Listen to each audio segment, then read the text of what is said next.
एक ऐसा जबरदस्त एक्टर जिसकी अदाकारी का लोहा सारा बॉलीवुड मानता था। एक ऐसा शानदार इंसान जो जब तक जिया अपनी शर्तों पर जिया।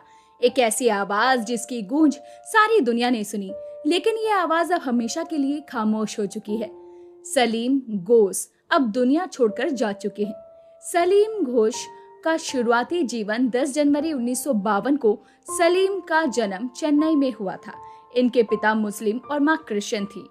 यूं तो इनके परिवार और उनकी शुरुआती जिंदगी के बारे में बहुत ज्यादा जानकारी उपलब्ध नहीं है, लेकिन हम इतना जरूर पता लगा पाए हैं कि इनकी एक बहन भी थी जिन्होंने एक ब्राह्मण से शादी की थी।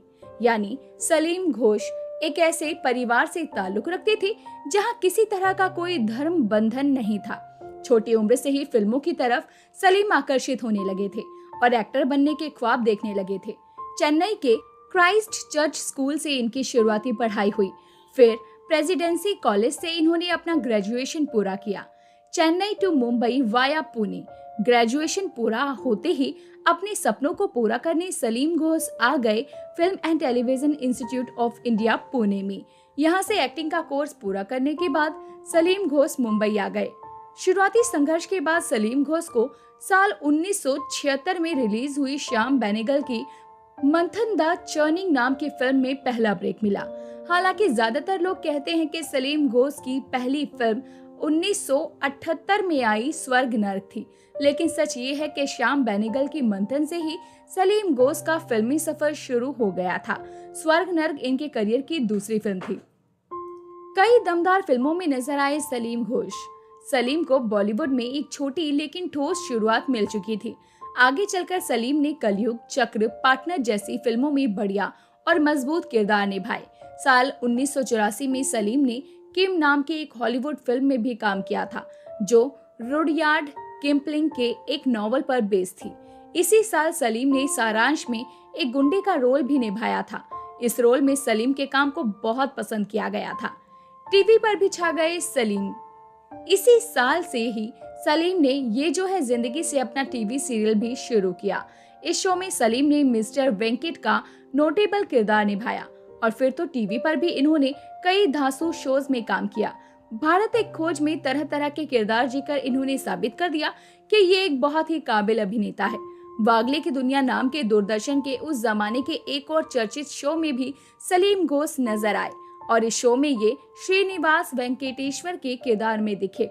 फिर साल 1992 में ये इनकार नाम के दूसरे दूरदर्शन के एक और टीवी सीरीज में दिखे। कुल मिलाकर फिल्मों और टीवी पर सलीम घोष ने अपने टैलेंट को खूब शोकेस किया। हालांकि ये बात अलग है कि सलीम घोष को कभी भी फिल्म इंडस्ट्री में वो मुकाम या वो रुतबा हासिल नहीं हुआ जो कोई कलाकार अपने लिए सोचता है या जिसके ख्वाब देखता है। प्रमुख फिल्में। सलीम घोष ने अपने करियर में लगभग 50 फिल्मों में काम किया। इन्होंने केवल हिंदी ही नहीं बल्कि तमिल, तेलुगु, कन्नड़ और मलयालम फिल्मों में भी एक्टिंग की। साथ ही कुछ अंग्रेजी फिल्मों में भी इन्होंने अभिनय के अपने जौहर को दिखाया। इनके करियर की प्रमुख हिंदी फिल्मों की बात करें तो ये नजर आए मोहन जोशी हाजिर हो, त्रिकाल, मुजरिम, जुल्म की हुकूमत, सरदारी, बेगम, कोयला, शपथ, महाराजा, सोल्जर, बादल, अक्स, इंडियन और वेल्डन अब्बा जैसी फिल्मों में। आखिरी फिल्म। कई लोग कहते हैं कि वेल्डन अब्बा सलीम घोष की आखिरी फिल्म थी, जबकि सच ये है कि वेल्डन अब्बा के बाद इन्होंने फिल्मों में काम करना बंद कर दिया था। मगर उनकी आखिरी फिल्म थी का, जो कि एक तमिल फिल्म थी और अभी रिलीज होनी है। साल 2004 में सलीम घोष ने राज्यसभा टीवी पर प्रसारित हुए संविधान शो में भी एक बेहद अहम भूमिका निभाई थी। ये शो श्याम बेनेगल ने डायरेक्ट किया था।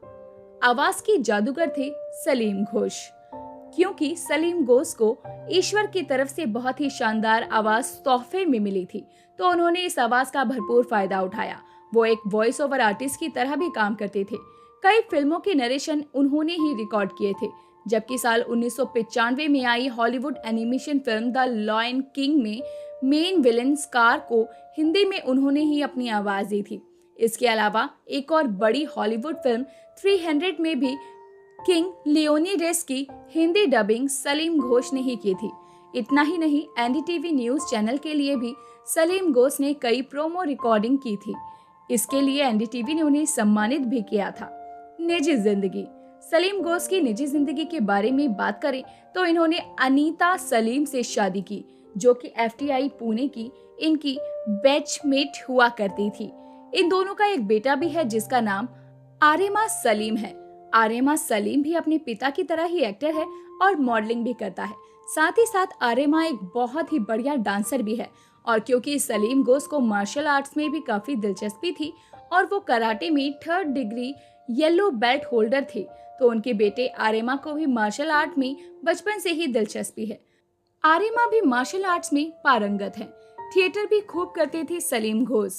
सलीम घोष के बारे में एक बात जो हम अब तक आपको नहीं बता पाए थे वो ये है कि सलीम घोष थिएटर से भी कई बहुत गहराइयों से जुड़े हुए थे। एफटीआई से पास आउट होने के बाद से ही सलीम घोष थिएटर से जुड़ गए थे और हमेशा थिएटर में एक्टिव रहे। जिस वक्त वो फिल्मों में कम एक्टिव थे, उस वक्त उन्होंने अपनी पूरी एनर्जी थिएटर में ही लगा रखी थी। यानी अपनी एक्टिंग को सलीम घोष ने थिएटर के जरिए ही इतना तराशा था। अब क्योंकि सलीम घोष इस दुनिया से रुखसत हो चुके हैं, तो फिल्म इंडस्ट्री में उनकी जगह एकदम खाली हो चुकी है और ये जगह कभी कोई नहीं भर सकेगा। सलीम घोष की जगह अब कोई भी नहीं ले सकेगा। तो दोस्तों, अभी के लिए बस इतना ही। मिलते हैं आपसे अगली वीडियो में। तब तक अपना ध्यान रखिए। Bye bye.